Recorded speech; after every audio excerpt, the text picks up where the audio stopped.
जिज्ञासु मित्रों, बहुत बहुत अभिनंदन है आपका हमारे चैनल दिव्य सृजन स्पिरिचुअल में। और आज का जो विषय है ईशावास्य उपनिषद से हम ले रहे हैं भस्मांतम शरीरम, अर्थात इस शरीर का अंत क्या है। इस शरीर का अंत है भस्म हो जाना। इसका अंत भस्म से ही होगा, भस्म शेष से ही होगा। परंतु इस विषय को ईशावास्य उपनिषद में किस प्रकार से रखा गया है, किस प्रकार से समझाया गया है, आज हम चर्चा करेंगे। जुड़े रहें, बने रहें। और जो जिज्ञासु बहुत पहले से उपस्थित हैं, हैरी दिनसा जी, गोपाल शर्मा जी, राजू पाल जी, महेश राम पिस्ता जी, जगत नारायण जी, लखन सिंह तंवर जी, अजीत भाई पटेल जी, बलवंत सिंह गोहिल जी, अवनी भट्टाचार्य जी, चंदूलाल साहू जी, तरनजीत सिंह जी, लखन सिंह तंवर जी, सबका बहुत बहुत अभिनंदन है जी। देवरतन बलदावा जी, सबका बहुत बहुत अभिनंदन है। सबका हम बहुत बहुत स्वागत करते हैं और एकाग्रता पूर्वक आज के इस गंभीर विषय को समझना है। जो कमेंट कर रहे हैं वो भी और जो नहीं कर रहे हैं वह भी। तो भस्मांतम शरीरम, अर्थात शरीर का अंत तो भस्म है। लेकिन यह बात ईशावास्य उपनिषद में किस प्रकार से रखी जा रही है, हम उसे समझेंगे। ईशावास्य उपनिषद के अंतर्गत रजनीश कुमार जी, आपका भी अभिनंदन। जितने लोग हैं सबका अभिनंदन। तो शरीर तो भस्म हो जाएगा, परंतु शरीर भस्म होकर उसके बाद जीव की गति क्या होगी। तो सर्वप्रथम यह जो श्लोक है ईशावास्य उपनिषद के प्रथम अध्याय के अंतर्गत 17वां श्लोक, वायुर अनिलम मृतम थेदम भस्मांतम शरीरम ओम क्रतो स्मर कृत ओम स्मर क्रतो स्मर कृत ओम स्मर। यहां पर कहने का तात्पर्य क्या है कि यह वायु युक्त जो प्राण है वह वायु में गमन करे, उसका लय वायु में हो जाएगा। अब मेरा प्राण सर्वात्मक वायु रूप सूत्रात्मा को प्राप्त हो और यह शरीर भस्म शेष हो जाए, अर्थात भस्म पूर्ण हो जाए। क्योंकि शरीर के अंदर तो नित्य ही परिवर्तन आते रहते हैं, शरीर के अंदर तो नित्य ही परिवर्तन चलते रहते हैं। तो इस कारण से यह शरीर का अंत क्या है, भस्मांतम शरीरम। लेकिन यहां पर एक प्रार्थना की जा रही है, यहां पर एक याचना की जा रही है, यहां पर एक इच्छा की जा रही है कि मेरे प्राण सर्वात्मक वायु रूप सूत्र आत्मा को प्राप्त हो जाए और यह शरीर भस्म शेष हो जाए।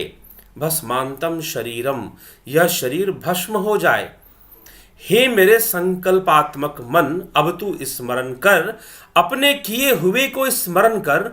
अब तू स्मरण कर उस ओम को, उस ब्रह्म को, अपने किए हुए को तू स्मरण कर कि तूने कौन कौन से कर्म किए हैं। तो जिज्ञासुओं, यह श्लोक अत्यंत रहस्यमयी श्लोक है। इस श्लोक के रहस्य को समझना बहुत जरूरी है। क्या कहा जा रहा है यहां पर? एक बात कही जा रही, किसके द्वारा कही जा रही है? एक आत्मज्ञानी के द्वारा कही जा रही है, एक योगी के द्वारा कही जा रही है। वह जो धीर पुरुष है, ईशावास्य उपनिषद के अंदर शुरू से ही हमने जब विद्या अविद्या के को समझने का प्रयास किया कि विद्या भी बंधन है, अविद्या भी बंधन है। लेकिन जो आत्मज्ञानी है, जो धीर जन है, उनके लिए ना तो विद्या बाधक है ना अविद्या बाधक है।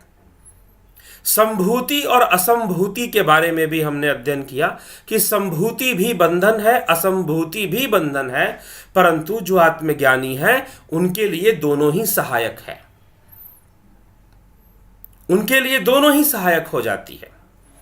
तो आत्मज्ञानी के लिए बातें बदल जाया करती हैं, उसका परिवेश बदल जाया करता है और उसका लक्ष्य ही आत्मा है। इसीलिए इस श्लोक के अंदर जो रहस्य उद्घाटन हो रहा है वह क्या है? वह यह कहा जा रहा है कि यह मेरा प्राण सर्वात्मक वायु रूप सूत्र आत्मा को प्राप्त हो जाए और मेरा शरीर भस्म हो जाए, क्योंकि मृत्यु के समय तो वैसे भी शरीर नष्ट होना है।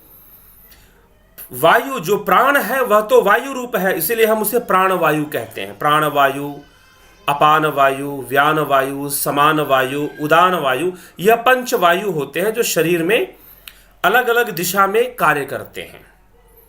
ये 5 वायु अलग अलग दिशा में, इसके लिए हमारे पंच वायु विज्ञान के ऊपर वीडियो है योग शास्त्र के अंतर्गत, योग शास्त्र के प्लेलिस्ट में आपको मिल जाएगा।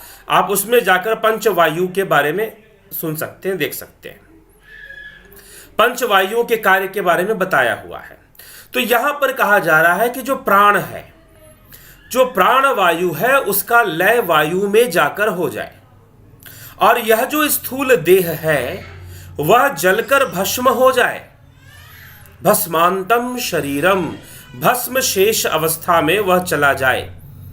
और उसके बाद हे मन, तू अपने कर्मों का स्मरण कर, तू अपने ज्ञान और कर्मों का स्मरण कर, क्योंकि मृत्यु तो शरीर की होती है, मन नहीं मरता, मन नहीं मरता। यह उपनिषद कथन है, मन की मृत्यु नहीं होती है। कबीर वाणी के अंदर भी कुछ ऐसी बातें आती हैं कि माया मुई ना मन मुआ, मर मर गया शरीर।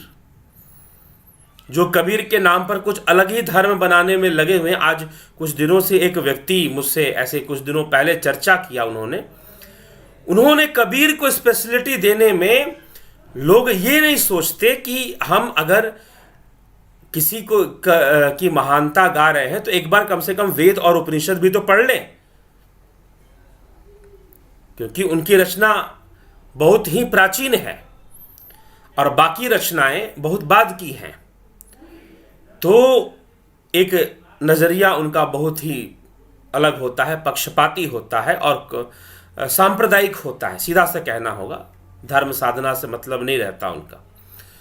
तो कबीर की वाणी पढ़ लें चाहे रविदास की वाणी पढ़ लें, आपको उपनिषद ही मिलेगा, उपनिषदों की विचारधारा ही मिलेगी, वैदिक विचारधारा ही मिलेगी। उन्होंने अपनी भाषा में लिखा है, बस फर्क इतना है। तो उपनिषद यहां पर क्या कहते हैं कि जो कबीर की वाणी मैंने कही, माया मुई ना मन मुआ, मरमर गया शरीर, शरीर की मृत्यु होती, शरीर का नाश होता है। कौन से शरीर की बात यहां पर की जा रही है? स्थूल शरीर की। तो यहां पर कहा जा रहा है भस्मांतम शरीरम, इस श्लोक के अंतर्गत कहा गया भस्मांतम शरीरम। किस प्रकार से? कि वायु में जाकर वायुर अनिलम मृत मथेदम भस्मांतम शरीरम, ओम क्रतो स्मर कृतम ओम स्मर, क्रतो स्मर कृत ओम स्मर। अर्थात कि तू अपने कर्मों का, हे मन, तू अपने कर्मों का स्मरण कर कि तेरे ज्ञान और कर्म से जो संस्कार निर्मित होते हैं। ज्ञान और कर्म, संस्कारों का निर्माण कैसे होगा? ज्ञान और कर्म से। संस्कार कैसे निर्मित होते हैं? तो ज्ञान और कर्म से संस्कार निर्मित होते हैं। तो ज्ञान और कर्म से जो संस्कार निर्मित हुए हैं तो उनका स्मरण कर कि तूने कौन कौन से कर्म किए हैं, और इससे लिंग मात्र जो शरीर है, लिंग शरीर जो सूक्ष्म शरीर है, उसका उत्क्रमण होगा, उसका उत्क्रमण होगा। तो उत्क्रमण उसका जब होगा तो वह आगे बढ़ेंगे और हमें बात समझ में आएगी। तो इसीलिए हमें यह समझना है कि जो शरीर है वह सबका सब नाशवान है, परंतु वह भस्म हो जाएगा अंत में।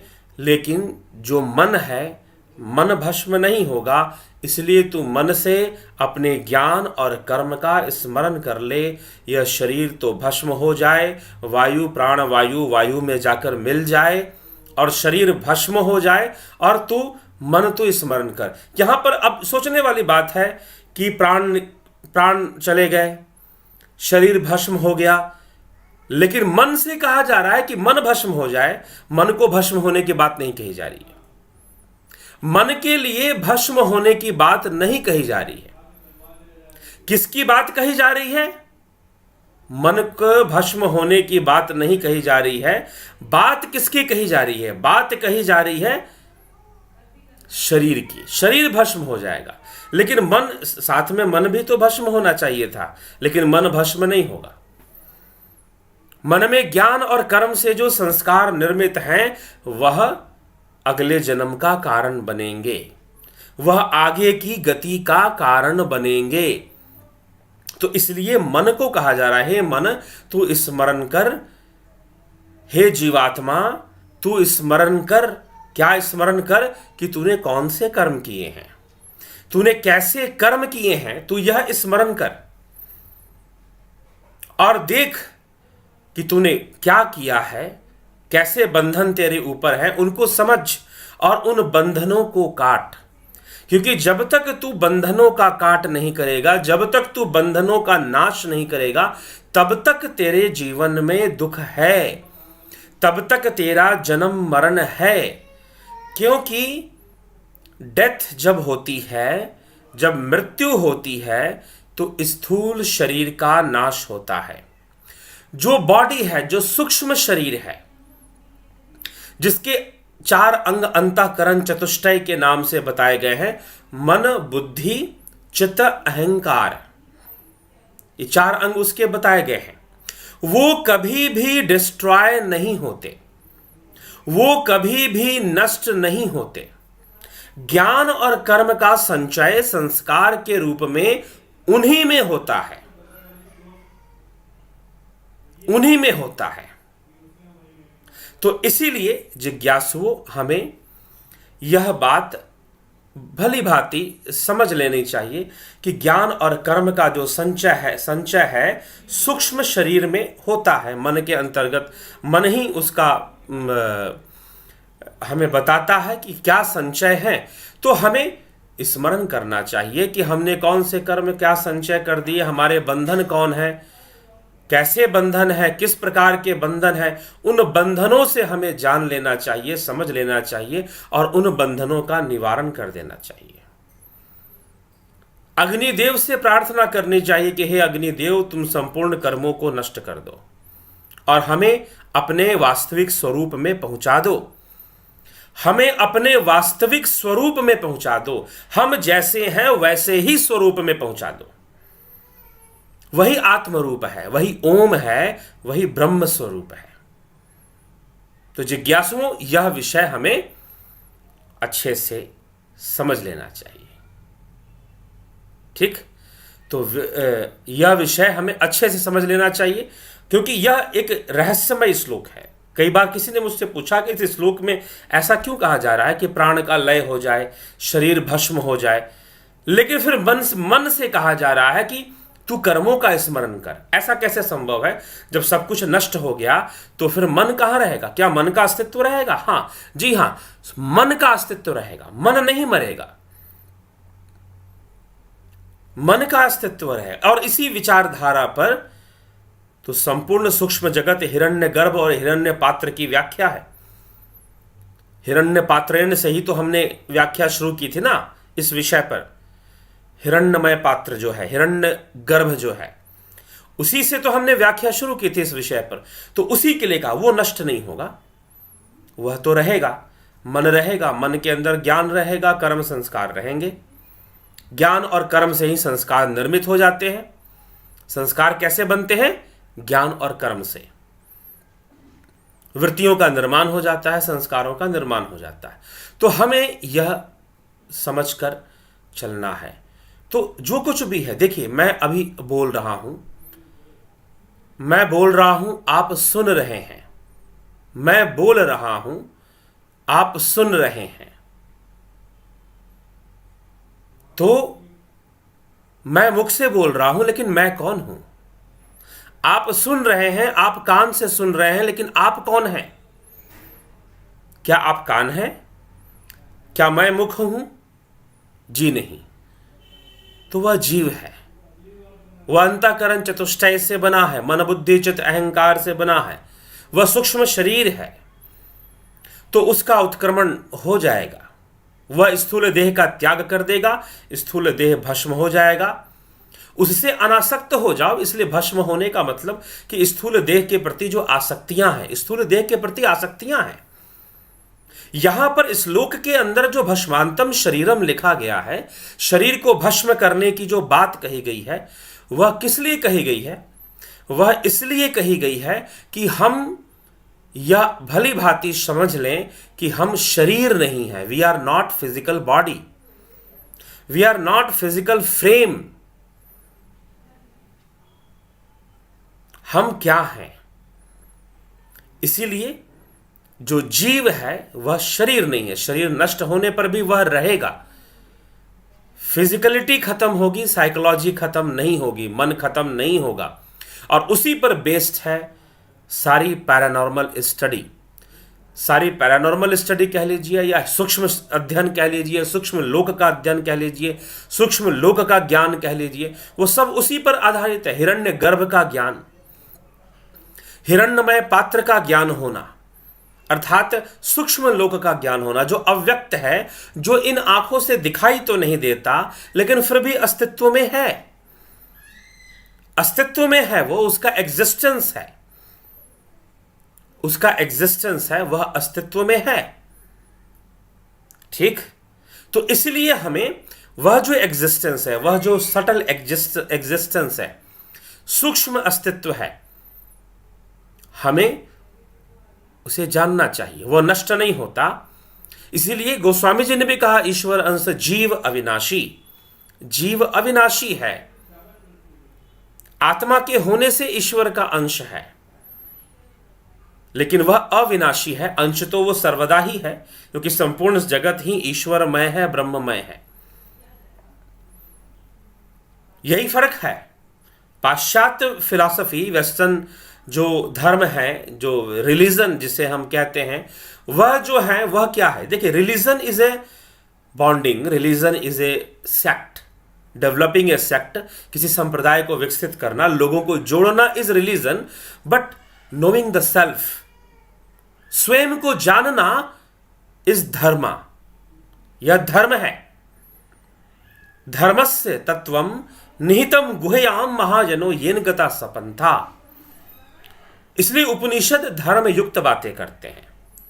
उपनिषद संप्रदाय के बारे में नहीं, धर्म के बारे में बता रहे हैं। तो वह जो तत्व है जो हमारे भीतर है, सभी भूतों में स्थित है। अहम आत्मा गुडाकेश सर्वभूताश स्थित। श्री कृष्ण ने कहा कि हे गुडाकेश, हे अर्जुन, मैं तो सभी भूत प्राणियों में स्थित हूं। मैं तो सभी भूत प्राणियों में स्थित हूं। तो यह हमें समझना होगा। तो वह आत्मा, तो आत्मा रूप में वह सब में स्थित है, तो सभी जीवों में स्थित है, ना कि स्थूल देह की बात कही जा रही। तो जीव में होने से स्थूल देह में अपने आप हो गया ना फिर। तो यह हमें इस प्रकार से समझना है। तो यहां पर भी सूक्ष्म शरीर का रहस्य और सूक्ष्म जगत के रहस्य को प्रकट करने के लिए यह श्लोक में जो याचना आई है कि हमारे प्राण जो है वायु में जाकर समा जाए, हमारा जो शरीर है वो भस्म हो जाए, और हे मन, तू अपने कर्म संस्कारों का स्मरण कर कि तूने कौन कौन से कर्म किए हैं, तूने कैसे कैसे कर्म किए हैं। कर्म को स्मरण करने से क्या होगा कि तू उस बंधनों को काटेगा, तू स्वयं को जानेगा। तो ये जानना बहुत जरूरी है। हु आर वी, हम सब कौन हैं। हम जो आत्मा हैं, हम उस आत्म स्वरूप को जानें, हम आत्म तत्व को समझें, हम स्वयं को जानें, स्वरूप को उपलब्ध हो जाए। हम स्वरूप, तो पतंजलि का योग सूत्र स्वरूप उपलब्धि की बात करता है। तद्रष्टु स्वरूपे अवस्थानाम, स्वरूपे अवस्था नाम की बात करता है। तो जिज्ञासुओं, ये हमें ईशावास्य उपनिषद के इस गूढ़ रहस्य को, इस मंत्र के गूढ़ रहस्य को हमें समझना है। रहस्यमयी तरीके से यहां लिखा गया है कि प्राणवायु वायु में समा जाए, शरीर भस्म हो जाए, भस्मांतम शरीरम। शरीर का अंतिम पड़ाव तो भस्म तक सीमित है, और प्राणवायु का अंतिम का अंत कहां पर है? वायु में है, वायु तत्व में है। वायु तत्व में प्राणवायु जाके मिल जाएगी, और यह जो शरीर है वह भस्म हो जाएगा। और हो जाए उसके लिए कहीं याचना की जा रही है कि ऐसा हो जाए, प्राणवायु वायु में मिल जाए और शरीर भस्म हो जाए। और हे मन, तू स्मरण कर अपने कर्मों को, क्योंकि तू नहीं मरेगा। शरीर के मरने से, प्राणवायु के वायु में विलय हो जाने से, हे मन, तू तो फिर भी रहेगा ना, तू तो फिर भी रहेगा, तेरा अस्तित्व तो फिर भी रहेगा, तेरी एग्जिस्टेंस तो फिर भी रहेगी, मन की एग्जिस्टेंस तो रहेगी। मन बुद्धि चित्त अहंकार, इनका नाश नहीं होगा मृत्यु होने पर। मन बुद्धि चित्त अहंकार, इनका नाश नहीं होगा मृत्यु होने पर, वो तो फिर भी रह जाएंगे। तो वह जो रह जाएंगे उनको, उनमें जो ज्ञान कर्म रूपी संस्कार है वह क्या है, उनको जानो। और उस बंधन को काटने से ही तुम ब्रह्ममय हो जाओगे, तुम आत्म स्वरूप में उपलब्ध हो जाओगे। उनको जानो और उनका निराकरण, उनका निवारण भी करो। तो इस प्रकार से मन के रहस्य को, सूक्ष्म देह के रहस्य को, अपने अस्तित्व को समझाने हेतु ऐसी याचना यहां पर है, ऐसी याचना यहां पर है। तो हम, लेकिन यह कर कौन पाएगा? प्रश्न यह भी है। ये किसके लिए कहा भी जा रहा है? यह कहा जा रहा है उन आत्मज्ञानी धीर ज्ञानियों के लिए, जिन्होंने स्वयं के ऊपर इतना नियंत्रण स्थापित किया है, अपनी एकाग्रता से, अपने ध्यान योग से, निरंतर अभ्यास करते हुए। They are the winners of death. उन्होंने मृत्यु पर विजय प्राप्त किया है, वो मृत्युंजय हो गए हैं, क्योंकि उन्होंने वेदों में वर्णित वो महापुरुष जो आत्मा है, आत्मा ही वह महापुरुष है, उसको उन्होंने जान लिया है। वेदाहमेतम पुरुषम महांतम आदित्य वर्णन तमस परस्तात् तमेव विदित्वाति मृत्युमेति नान्य पंथा विदते यनाय। वेदाहमेतम, वेदों में वर्णित वह महापुरुष, वेदाहमेतम पुरुषम महांतम आदित्य वर्णन, उसका वर्ण कैसा है? प्रकाशमय है। उसको जान लेना, उसे मृत्यु व्याप्त नहीं होती, वह व्यक्ति कभी मरता नहीं है। जिसने जान लिया है उसकी मृत्यु नहीं होती। हां, वह देह का त्याग करता है, वह देह का त्याग जरूर करता है, लेकिन वह मरता नहीं है, क्योंकि मृत्यु से तो सब कुछ नष्ट हुआ मान लेते हैं। हम समझते हैं कि सब कुछ खत्म हो गया। जी नहीं, खत्म क्या हो गया? बस शरीर ही नष्ट हुआ। आपकी शक्ति है, आपका मनोबल कभी नष्ट नहीं होता है, वह कार्य करता रहता है, वह कार्यरत रहता है। तो आप नष्ट नहीं हो सकते। बस नष्ट होगा तो क्या होगा? यह स्थूल देह ही नाशवान है, बस वही नष्ट होगा और कुछ भी नष्ट नहीं होगा। तो जिज्ञासुओं, तो एक एक आत्मज्ञानी के मन से निकले हुए ये विचार हैं, जो ये कह रहा है कि प्राणवायु वायु में चले जाए और यह शरीर भस्म हो जाए। हे मन, तू स्मरण कर ले, अपने कर्मों का स्मरण कर ले, अपने ज्ञान कर्मों का, अपने संस्कारों का स्मरण कर ले, उसको जान ले। तुझे उसका भी लय उस ब्रह्म में कर देना है, उस ओंकार में कर देना है, क्योंकि वह ओंकार ही तो ब्रह्ममय है। ठीक? तो इस श्लोक के अंदर यह रहस्य, तो हम योग के द्वारा, ध्यान योग के द्वारा निरंतर अपनी चेतना का विकास करिए, स्वयं को विकसित करिए, स्वयं को विकसित करिए, अपने आप को इवॉल्व कीजिए।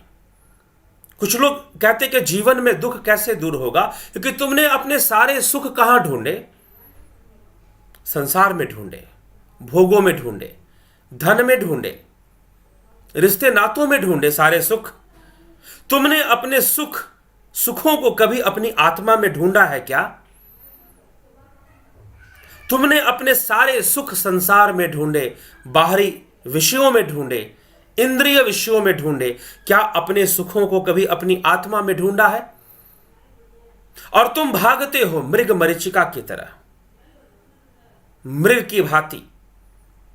मृग मरीचिका एक भ्रमजाल।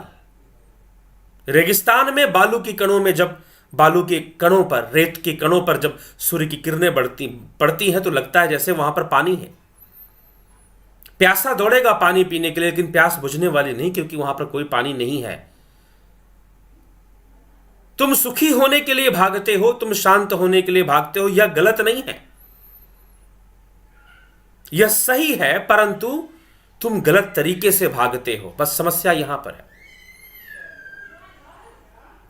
तुम अपने सुख और शांति की तलाश, खोज कभी अपनी आत्मा में नहीं करते। बस यही समस्या है, बाहर ही करते रहते हो।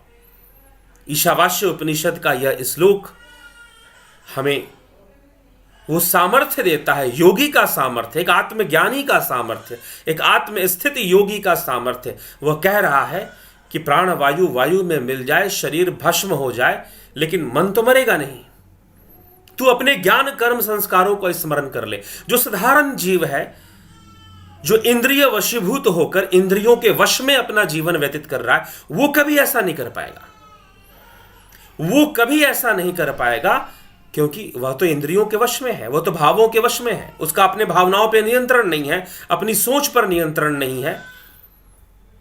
तो वह क्या करेगा कि भावनाओं के बहाव में बहता जाएगा, और उसकी स्थिति क्या होगी, जो श्री कृष्ण भगवान ने कहा, यम यम वापी स्मरण भावम त्यस्तंते कलेवरम तम तमे वैती कौन्तेय सदा तद्भाव भाविता, कि जो जो जैसी जैसी भावना एंड में रखेगा, वह अंत में वैसी ही भावना को प्राप्त हो जाएगा, वैसे ही भावनाओं में लीन हो जाएगा जैसी उसने रखी थी। तो मित्रों, ये समझना है हमें अपने योग करते हुए, साधना करते हुए।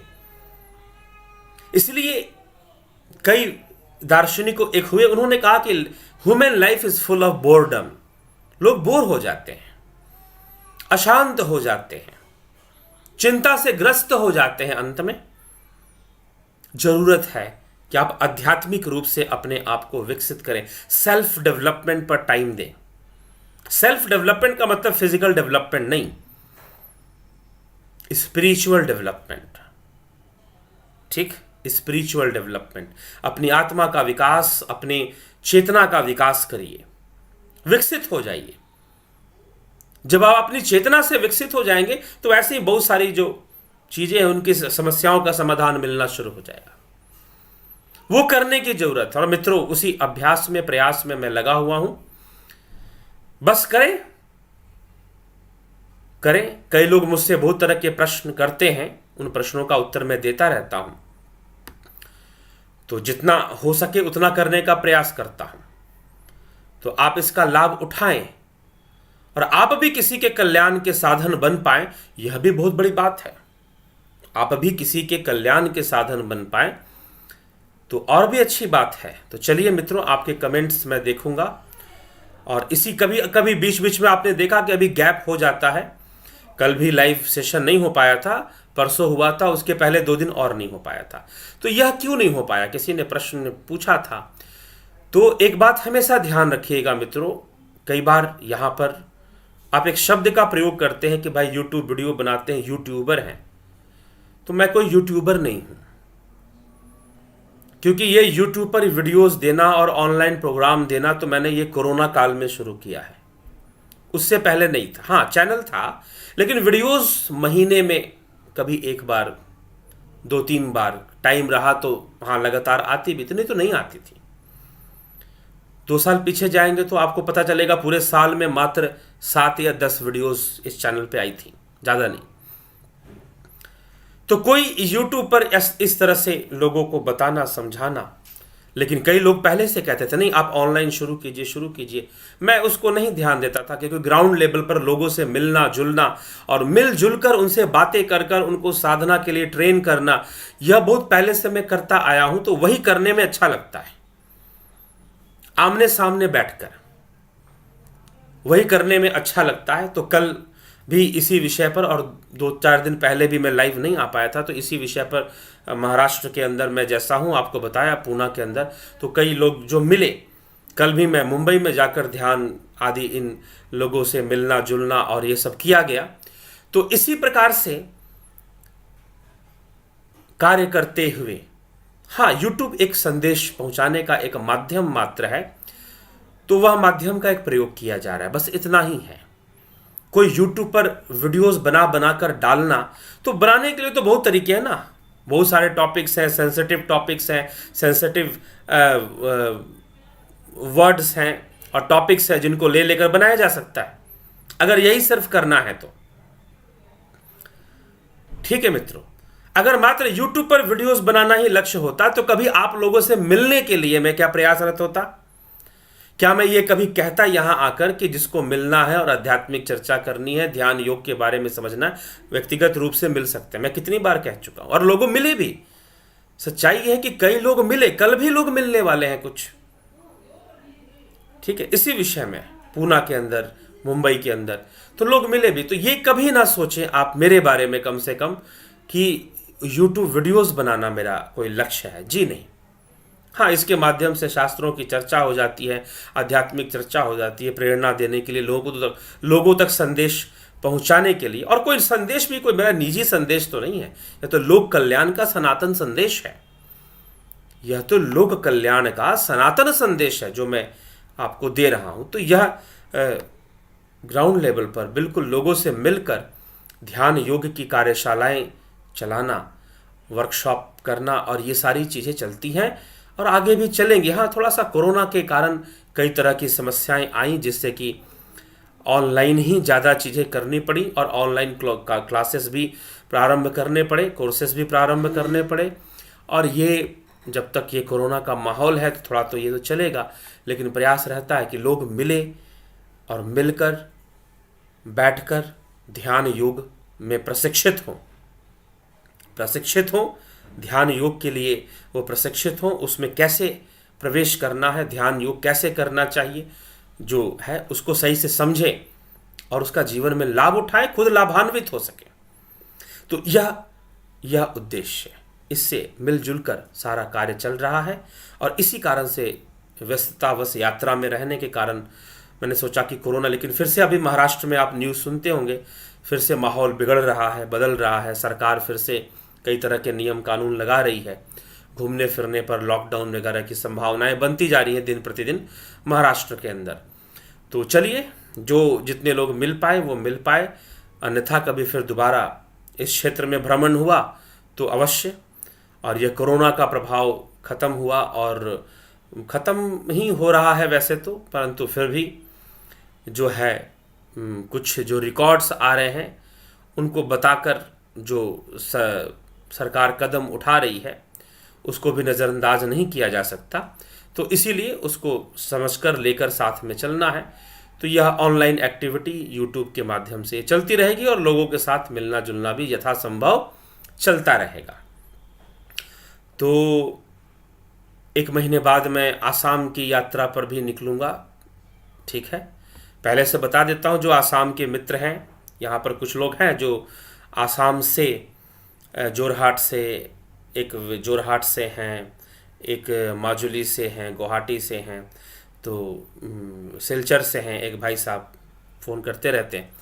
तो इस प्रकार से जो मित्र हैं उनको मैं नाम नहीं लूँगा यहाँ पर, लेकिन आप लोगों को मैं सूचित कर देता हूँ कि आसाम की यात्रा पर भी ज़रूर आने वाला हूँ, उसकी भी तैयारी चल रही है।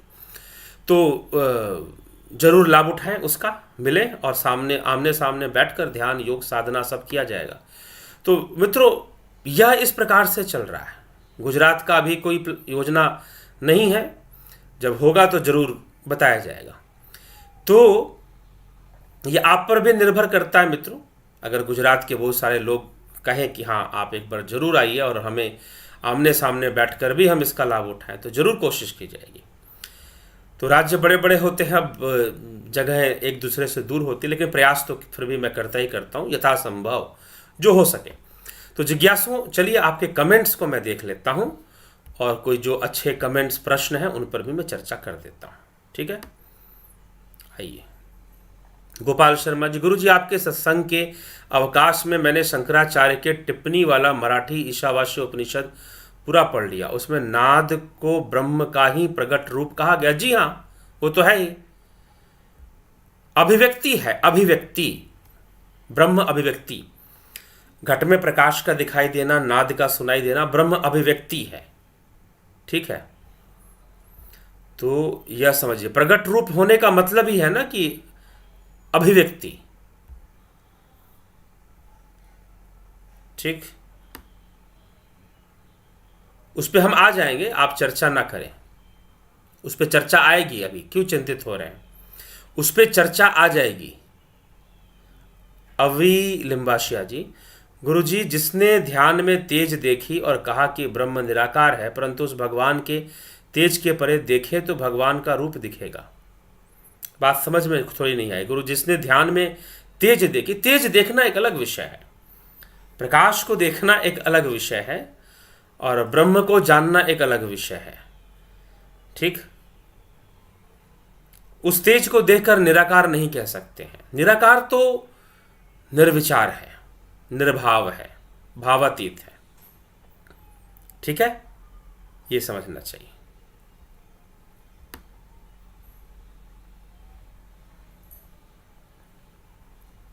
तरनजीत सिंह जी, वेद कतेब कहो मत झूठे, झूठा सोजो ना विचारे। कबीर की वाणी, संतों की वाणी, वाह।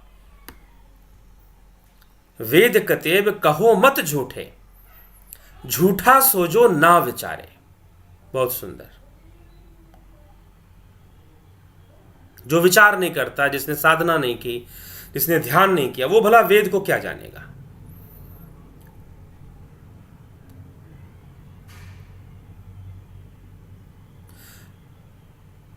ओम हरि तत्सत। जब हम सोते हैं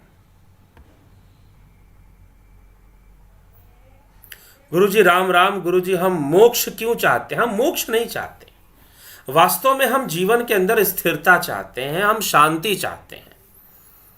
ठीक है, हम शांति चाहते हैं। मोक्ष क्या है? सारे आवरण से को हटाना ही मोक्ष है। मोक्ष आपका वास्तविक स्वरूप है। मोक्ष को अपने आप से अलग करके मत देखिए, वास्तव में मोक्ष आपका वास्तविक स्वरूप है। यह जो ईशावास्य उपनिषद में कहा गया ना कि हिरण्यमय पात्र को हटा दे, यह हिरण्यमय पात्र का पर्दा हट जाए तो फिर वास्तविक स्वरूप की उपलब्धि हो जाएगी। तो हम मोक्ष नहीं, हम स्वरूप चाहते हैं। तो हमारे दिमाग में जो मोक्ष प्राप्त करना, भैया तुम मुक्त हो, तुम मुक्त ही हो, तुम्हें मोक्ष प्राप्त है, तुम्हें मोक्ष प्राप्त नहीं करना है। तुम मोक्ष में ही हो, सच्चाई ये है, लेकिन तुम जानते नहीं हो, तुम जानते नहीं हो। जिस प्रकार से सिनेमा हॉल में बैठकर जब तुम सिनेमा देखते हो तो तुम सिनेमा के ही बन जाते हो। तुम उसमें काम करने वाले अभिनेता या हीरो, आप जिन्हें कहते हैं, अभिनेत्रियां, अभिनेता जो आप देखते हैं, उनके स्टोरी में ही आप गुम हो जाते हो। ठीक है, अब हॉरर फिल्म देखोगे तो डरना शुरू कर दोगे। कहीं पर कुछ बहुत ज्यादा इमोशनल आ गया तो कई लोग देखते देखते वो फिल्म का सीन देखकर खुद भी रोने लग जाते हैं, जबकि उनको पता है कि यह पर्दे पे हो रहा है, यह असली नहीं है। वो अपने आप से अलग हो जाते हैं, स्वयं से अलग हो जाते हैं। बस जिस दिन तुम स्वयं से जुड़ गए पूरी तरह से, तुम मुक्त हो भाई। तो कहीं जाकर, इसीलिए मैं कहता हूं मोक्ष कहीं जाकर प्राप्त नहीं करना, तुम मोक्ष में हो, बस तुम जानते नहीं हो। तुम बहुत सारे दृश्यों को देखने में, माया जनित दृश्यों को देखने में लगे हुए हो, बस यही समस्या है। तो ये मोक्ष को कोई बहुत बड़ा एजेंडा मत बना दीजिए, वह बस हमारा वास्तविक स्वरूप ही मोक्ष है।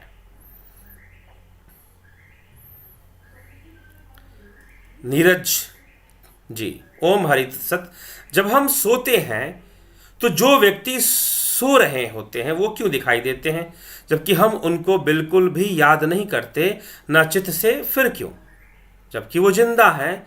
जी हाँ, सूक्ष्म लोक है तो उसमें दिख सकते हैं, बहुत कुछ दिख सकता है। यह एक गूढ़ विषय है। तो इसको कभी हम और पीछे के वीडियोस में मैंने इस पर चर्चा की है, आगे आने वाले और वीडियोस में आपके विषय पर चर्चा कर देंगे। आप जुड़े रहे, कुछ ही दिनों में प्रयास करेंगे। तो अगर मन रहेगा तब मुक्त होना, यह बात भी समझ के रूप में रहती है। ठीक है, मन रहेगा तो मुक्त, मन रहेगा ही नहीं ना, जब मुक्त हो जाओगे तो रहेगा ही नहीं। ओम गुरु जी, दुनिया का सबसे आध्यात्मिक ध्यान कैलाश मानसरोवर को, आध्यात्मिक स्थान कैलाश मानसरोवर को माना जाता है। मेरी खुद की भी अनुभूति है, आपसे मेरी प्रार्थना है कि एक दिन कैलाश मानसरोवर के विषय में बात रखें। अब देखिए, कथाओं के अनुसार तो बहुत सारी कथाएं हैं कैलाश मानसरोवर की। ठीक है, आध्यात्मिकता की ओर आप अगर जाना चाहते हैं तो आध्यात्मिक स्थान तो कई होते हैं, वहाँ पर योगी संतों और तपस्वियों की तपस्या से वह स्थान एक बहुत ही आध्यात्मिक संस्कार को लिए हुए, ऊर्जा को लिए हुए होते हैं, इसमें कोई संशय नहीं है। तभी तीर्थ स्थानों का निर्माण होता है। तो यह हमें थोड़ा समझना चाहिए। लेकिन फिर भी जो शिव है वो आपके भीतर है। जब तक आप अपने आप को योगी नहीं बनाएंगे तब तक आपको कैलाश मानसरोवर का रहस्य और ज्ञानगंज का रहस्य समझ में नहीं आएगा। बहुत लोग ज्ञानगंज की चर्चा करते हैं, बहुत लोग कैलाश मानसरोवर की चर्चा करते हैं, समझ में नहीं आएगा। इसलिए गोस्वामी जी लिखते हैं, भवानी शंकरौ वंदे श्रद्धा विश्वास रूपिणौ, याभ्याम बिना ना पश्यन्ति सिद्धा स्वांत स्थमीश्वरम। भवानी शंकर वंदे, भवानी जी श्रद्धा रूप, शिव जी विश्वास रूप तुम्हारे हृदय में वास करते हैं। तुमने अगर अपने हृदय से नहीं जाना तो बाहर से क्या जानोगे। तो उन स्थानों का भी लाभ प्रत्येक व्यक्ति नहीं उठा पाता, क्योंकि लोग अलग अलग भावनाओं से जाते हैं। जिसकी झोली जितनी बड़ी होगी वो उतना ही तो भर पाएगा ना, वो उतना ही भर पाएगा। तो लोगों की झोली बड़ी छोटी होती है। देने वाला तो देने को बहुत कुछ तैयार है, लेकिन लेने वाले के पास पात्र बहुत छोटा है, और फिर छोटा पात्र लेकर वो तीर्थ यात्राओं में चला जाता है। सिर्फ मात्र कैलाश मानसरोवर नहीं, केदारनाथ भी बहुत सिद्ध स्थान है। ऐसे कई स्थान हैं। लेकिन अगर आत्म तीर्थ की यात्रा नहीं की है तो सब व्यर्थ है। इसीलिए भगवान शिव क्या कहते हैं, भगवान शिव की वाणी है, इदम तीर्थमिदम तीर्थ प्रमंति तामसा जना आत्म तीर्थम न जानन्ति कथम मोक्षम वरानने। हे वरानने, हे पार्वती। शिव जी पार्वती जी से, माता पार्वती से कहते हैं, इदम तीर्थमिदम तीर्थ भ्रमंती, बहुत सारे तीर्थों की यात्रा करने वाले लोग तामसी रह जाते हैं। तामसा जना, वो तामसी लोग। आत्म तीर्थम न जानन्ति, वो आत्म तीर्थ को नहीं जानते। आत्म तीर्थ को न जानने के कारण कथम मोक्षम वराण्य, उनके लिए भला मोक्ष कैसा। क्योंकि मोक्ष तो आत्म तीर्थ की यात्रा से होगी, और जो आत्म तीर्थ की यात्रा करना जानते हैं वही कैलाश मानसरोवर, ज्ञानगंज जैसे सूक्ष्म लोक, इन सब का रहस्य भली भांति समझ पाते हैं और जान पाते हैं। ठीक है, तो बहुत अच्छा प्रश्न जोंती दत्ता जी।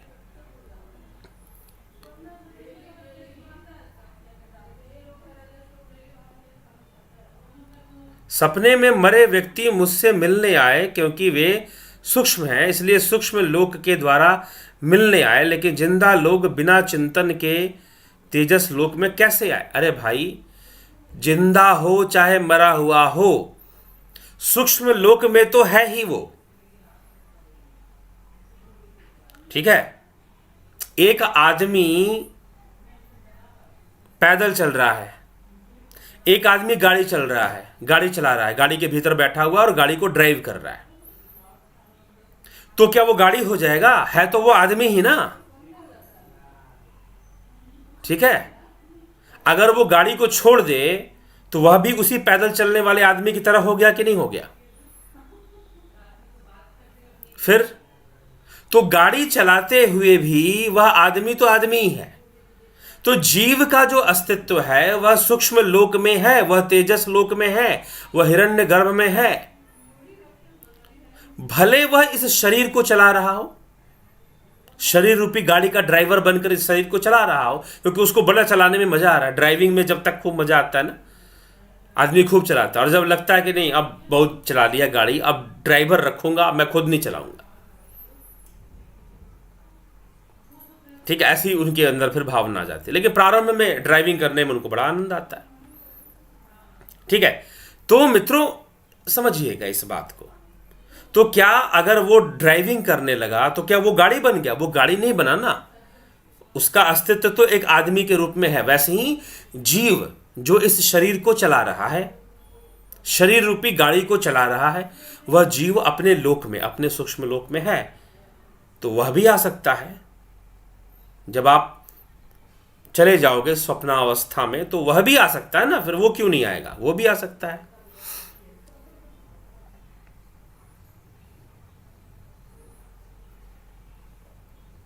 अगर जीते जी मन नहीं मरा तो शरीर को खत्म होने के बाद फिर मन कैसे खत्म होगा? दोबारा मनुष्य शरीर में आना पड़ेगा। दोबारा भई परापत मानुक देहुरिया, गोविंद मिलन की यही तेरी बरिया। तो दोबारा मनुष्य जीवन में आना पड़ेगा जी। ठीक है, मनुष्य जीवन दोबारा लेना पड़ेगा, तभी तो योग करोगे, तभी तो योग करोगे। ठीक है, तो यह हमें समझना चाहिए। तो दोबारा आएगा मनुष्य जीवन में, साधना करेगा, पूर्ण करेगा अपनी। बड़े भाग मानुष तन पावा, सुर दुर्लभ सद ग्रंथ ही गावा, साधन धाम मोक्ष करि द्वारा, पाई न जही परलोक सवारा। ठीक है, बड़े भाग्य से मनुष्य जीवन मिलता है और इसी हेतु मिलता है। भोग तो सब करते हैं, सब शरीरों में भोग संभव है, लेकिन योग तो मनुष्य शरीर से ही संभव है।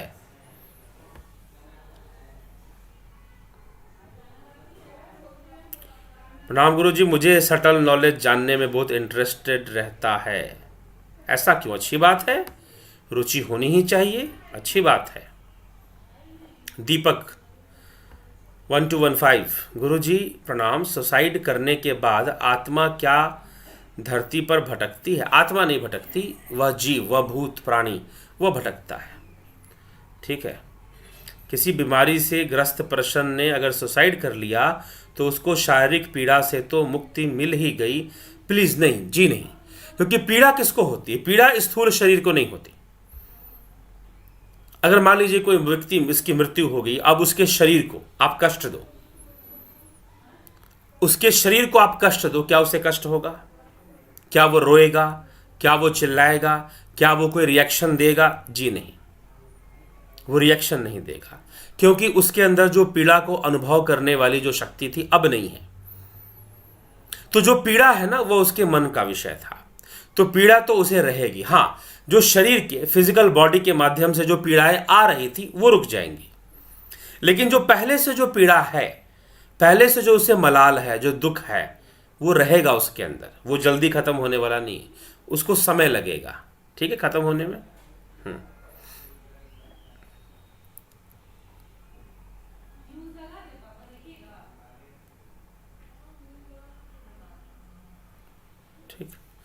गुरुजी, स्वामी दयानंद सरस्वती के थॉट के सार पर थोड़ा जानकारी दीजिएगा प्लीज। दिया है, पहले भी उसको दिया गया है, लेकिन आपने क्या थॉट समझा है दयानंद सरस्वती को, आपने किस ढंग से समझा है, यह आपका व्यक्तिगत विषय भी है। कई बार लोग एक पक्षी विचारधारा रखते हैं, एक पक्ष से मान लेते हैं और कई पक्षों का त्याग कर देते हैं, तो वैसा नहीं हो। इसीलिए मैं जो यहाँ चर्चा करता हूँ सीधा वेदों से, उपनिषदों से और शास्त्रों को ही उठाकर करता हूं। किसी की विचारधारा का एजेंट में नहीं हूं, सीधी सी बात। किसी की विचारधारा का एजेंट में नहीं हूं।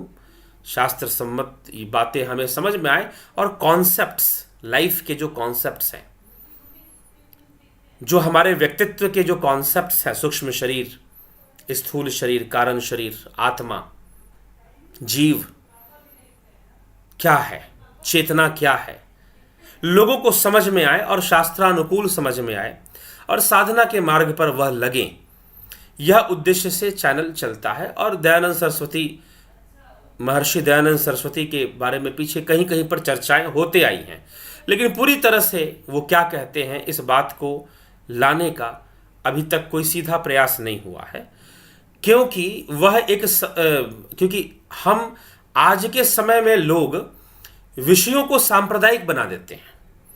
अभी किसी से कोई चर्चा कर रहे थे हमारे YouTube पर, तो एक मित्र जो चैनल से हैं वह उनको रिप्लाई भी कर रहे थे कि संत रविदास के ऊपर, कि मैं रविदास कम्युनिटी से हूं। तो आप रविदास कम्युनिटी से होना एक अलग बात है और रविदास की बताई हुई साधना को अपनाना एक अलग बात है। ठीक है, तो कम्युनिटी से आप हो सकते हैं, लेकिन रविदास की गूढ़वाणी को समझना एक अलग विषय है और उस पर चलना, वैसी भक्ति करना, वैसी साधना करना, क्योंकि बिना भक्ति साधना के समझ में कहां से आएगी बात, समझ में नहीं आएगी। ठीक है, तो अगर दयानंद सरस्वती को भी समझना चाहते हैं तो योगी बनिए ना, जो श्री कृष्ण ने अर्जुन से कहा तस्माद योगी भव अर्जुन, हे अर्जुन तू योगी बन जा। तो योग साधना, साधक तो बनना पड़ेगा आपको, साधना तो करनी पड़ेगी आपको। ठीक है, तभी जाकर दयानंद सरस्वती की वाणी को या महर्षि दयानंद को कोई समझ पाएगा, ऐसे नहीं समझ सकता। बस इतना पर्याप्त है महर्षि के बारे में कहना। खैर, उनकी तपस्या, उनका त्याग, वो तो उसका कोई इसमें संशय ही नहीं है, वो छोड़ दीजिए। लेकिन बिना योग साधना किए आप नहीं समझ सकते कि दयानंद सरस्वती ने क्या समझाने का प्रयास किया, क्या कहने का प्रयास किया। ठीक, एक ढीठ बन जाओगे, एक जिद्दी व्यक्ति बन जाओगे, लेकिन बिना योग साधना के क्या समझ में आएगा? तो कुछ समझ में नहीं आएगा। इसलिए साधक बनिए, योगी बनिए, तस्माद योगी भव अर्जुन।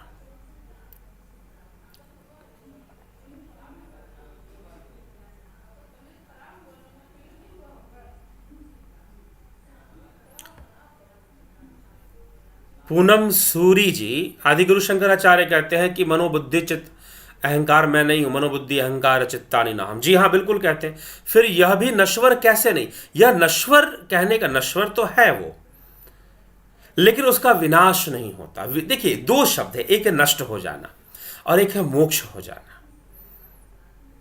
ठीक है, एक है नष्ट हो जाना, मोक्ष हो जाना। इनका विनाश नहीं होता, इनका विनाश नहीं होता, इनका लय हो जाता है, इनका निरोध हो जाता है।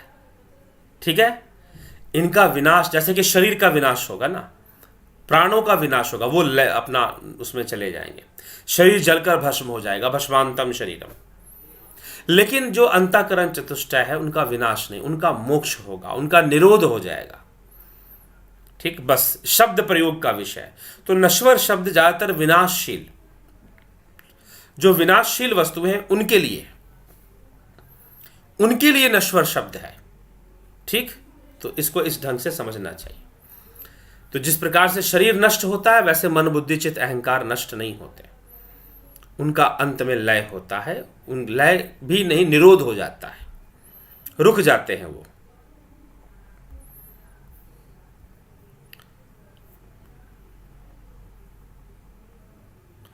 सुधीर जमवाल जी, गुरुजी प्रणाम। गुरुजी, मरने के बाद अगर आत्मा ब्रह्मलोक में चली जाए तो क्या उसको आत्मा को मृत्यु लोक के जन्म के बारे में स्मरण रहेगा? आत्मा ब्रह्मलोक में ही है, उसको जाने की जरूरत नहीं है ब्रह्मलोक, वो ब्रह्मलोक में ही है, जीव मुक्त ही है, आत्मा ब्रह्मलोक में ही है, बस उसको ज्ञान नहीं है, वो जानता नहीं है, अनेकों आवरण जो है। ठीक है, और आत्मा तो हमेशा निर्लिप्त है, तो इसीलिए आत्मा की शक्ति से ही सब कुछ है, उसी के सकाश से जीव का भी अस्तित्व है और शरीरों का भी अस्तित्व है, सब कुछ उसी से है। ठीक, तो इसीलिए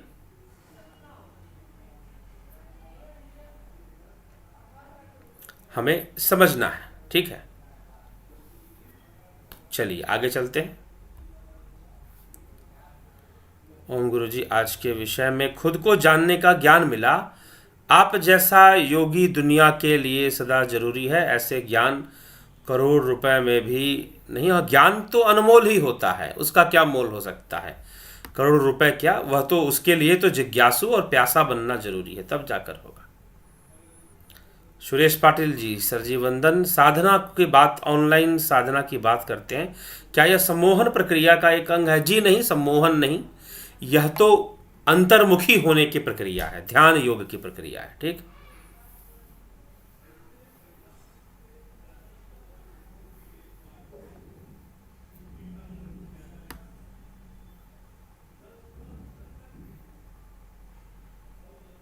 महावीर जब नाम सुनावे भूत पिशाच कट नहीं आवे। नाम से आपका क्या तात्पर्य था गुरुजी? संदर्भ प्रेतात्मा वाद में। नाम तो वह नाम जो कि अजपा है, जो अव्यक्त है, उसकी चर्चा वहां पर है।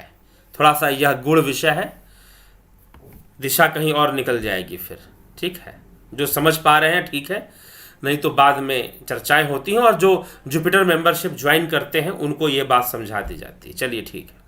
लखन सिंह तवड्डी, 84 लाख योनियों को भोग कर हम जीव को 84 के चक्कर से बचने के लिए, मुक्ति मोक्ष प्राप्त करने के लिए मानव तन मिला, तो इसको आप टाल रहे हैं, ठीक है, से समझा नहीं रहे हैं। और मुक्ति मोक्ष भगवान परमात्मा के अलावा कोई दे ना। क्या कहना चाहते? 84 लाख योनियों को भोग कर हम जीव को 84 के चक्र से बचने के लिए, मुक्ति मोक्ष प्राप्त करने के लिए मानव तन मिला, तो इसको हम टाल कहाँ रहे हैं? बताया तो अभी कुछ देर पहले बताए हैं कि भाई मनुष्य जीवन बड़े भाग्य से मिला है, उसी में योग संभव है। भोग तो सब में संभव है, योग उसी में संभव है। अभी कुछ देर पहले चर्चा हुई।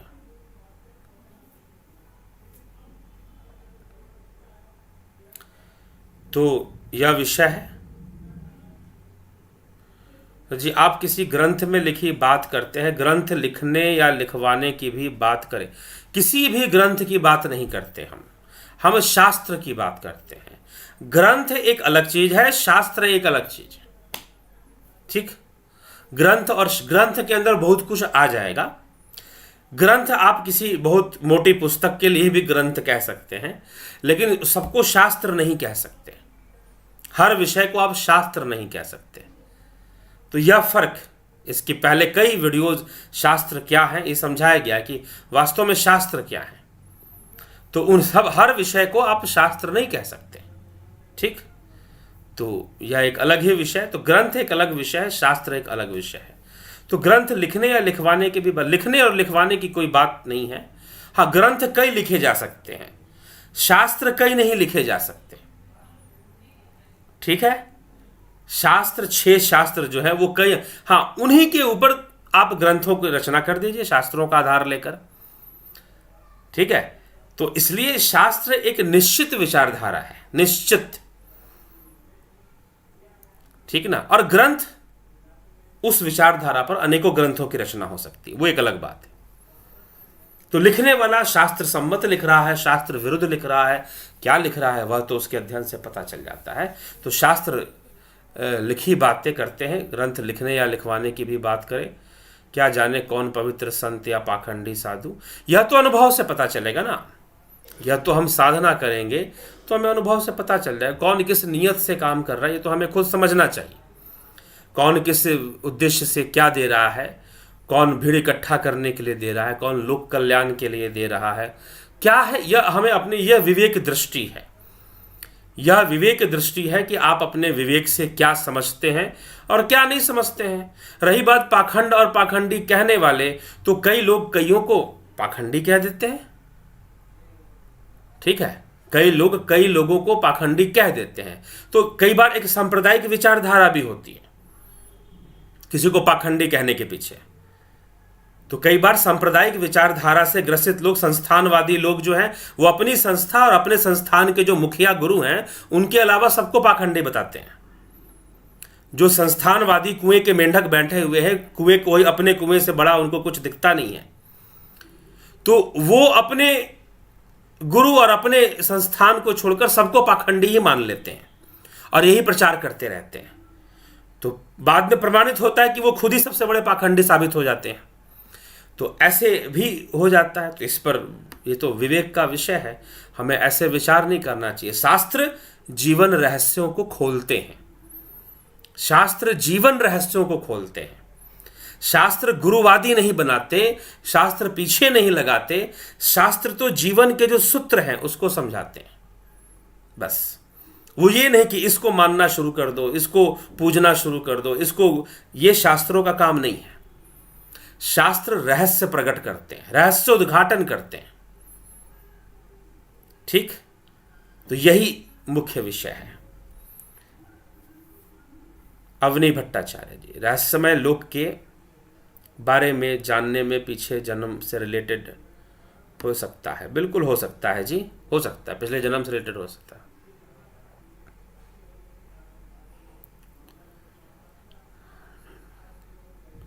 मैंने एक बात का अनुभव किया गोपाल शर्मा जी, जब भी अंतर ज्ञान मुझे हुआ वह दूसरों को बांटने से उसकी समझ और भी स्पष्ट हो जाती है। बिल्कुल बिल्कुल उसकी समझ स्पष्ट हो जाती है। तो यह हम समझे। सुरेश जी धन्यवाद जी। तरनजीत सिंह, ध्यान साधना क्या प्रकृति के अंतर्गत आती है? जी हाँ, शुरुआत तो सब वहीं से होनी है ना, बिना माता की कृपा के क्या होने वाला है। ठीक है, तो शुरुआत तो सब वहीं से होनी है। हाँ, बाद में जब प्रकृति उसे स्वतंत्र कर देगी तो वो मुक्त हो जाएगा, बिना उसकी इच्छा के क्या होना है। ठीक है जी, चलिए मित्रों, बहुत अच्छा लगा, बहुत अच्छे अच्छे प्रश्न आज रहे। तो मुझे अच्छा लगता है कि गूढ़ जिज्ञासु जुड़ते हैं और ऐसे कई बार बहुत ही गूढ़ प्रश्नों को आप रखते हैं, तो वह बहुत अच्छा लगता है। मुझे भी कुछ अवसर मिल जाता है चर्चा करने का, और यथासंभव चर्चा मैं करता हूँ जो मुझे समझ में आता है, बस उतना ही बता पाता हूँ। बाकी तो यह सब ज्ञान का विषय है, अनुभूति का विषय है। तो जिज्ञासुओं बस इसी के साथ विराम देंगे अभी, और जुड़े रहें। जो ऑनलाइन कोर्स वगैरह ज्वाइन करके लाभ उठाना चाहते हैं उठाएं, लेकिन साथ में यह भी प्रयास कर लें कि एक बार मिलकर आमने सामने बैठकर भी ध्यान योग साधना शिविर, कहीं पर शिविर वगैरह अगर होगा तो सूचित किया जाएगा, उस क्षेत्र के लोगों को सूचित कर दिया जाता है। ऑनलाइन भी मैं सूचित कर देता हूं कि हाँ, यहाँ पर कुछ एक हम कैंप लगा रहे हैं, शिविर लगा रहे हैं ध्यान योग का, तो वहाँ आप ज्वाइन कर सकते हैं, तो मिल सकते हैं वहाँ आकर आप। ठीक है, तो चलिए इसी के साथ मित्रों अभी यहाँ पर हम विराम देते हैं। बहुत बहुत सभी का आभार, और कल के भी विषय पर चर्चा होगी कुछ, तो उस पर भी आप बने रहें, देख लें कुछ और कमेंट।